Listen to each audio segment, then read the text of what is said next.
In 2018, the world was horrified when a young girl escaped from her own home in the dead of night, clutching a broken cell phone, and dialed 911.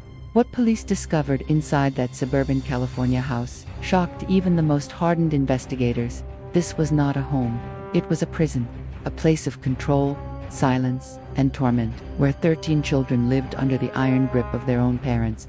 This is the story of the Turpin family, the house of horrors hidden in plain sight.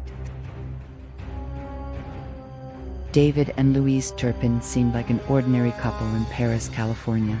Two neighbors. They were quiet, private, sometimes strange. They smiled in family photos, dressed their children in matching outfits, and posted cheerful updates on Facebook. But behind the closed doors of their home was a reality so grim it seemed impossible. The Turpin house was not filled with laughter or love. It was filled with hunger, fear, and chains.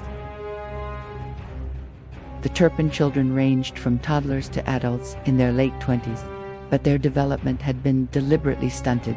They were malnourished. So malnourished that a 29-year-old weighed just 82 pounds. They were denied school, denied freedom, denied humanity. For years, they lived on 2 meals a day, slices of bread, peanut butter, or frozen food left to rot. Showers were rare, sometimes once a year. Their only companions, each other.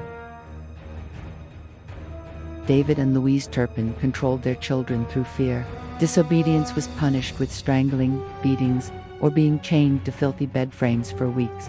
The children's voices had been silenced for so long that even when they dreamed of escape, they were terrified to speak out. To the world outside, they were invisible. Inside, they lived like shadows. But on January 14, 2018, one child broke the silence. Jordan Turpin, then 17 years old, climbed out a window with a phone she had stolen. For the first time, she dialed 911 and whispered the unthinkable. "My parents are abusing us." Police were skeptical at first, but when officers arrived, they found a scene they would never forget. Children pale, frail, and shaking. One still chained to a bed. The smell of human waste and rot hung in the air. This was not just neglect. This was torture. David and Louise Turpin were arrested on the spot. Their crimes stunned the nation. 13 children, hidden in plain sight, imprisoned by their own parents for decades. The image of the Turpins, smiling in Disney photos, dressed like any other family, became a chilling mask of deception. Behind every smile was silence, and behind every door was suffering. In 2019, the Turpins stood in court facing multiple counts of torture, child abuse, false imprisonment, and cruelty. Their children, now freed, watched as their abusers pled guilty to every charge. The sentence was swift: life in prison without parole. For the children, freedom was finally theirs. But freedom, too, came with challenges. After years of isolation, they entered a world they had never known. A world of choices, of kindness, but also of deep scars that may never heal. Segment 7. Psychological study of the parents. Psychologists studying the Turpin case described David and Louise as narcissistic, controlling, and delusional. They lived in a fantasy world, obsessively recreating themselves as a perfect Christian family. Louise often imagined herself as a celebrity, feeding off control and attention. David followed with blind devotion. Together, they became captors of their own children, rewriting reality inside their walls.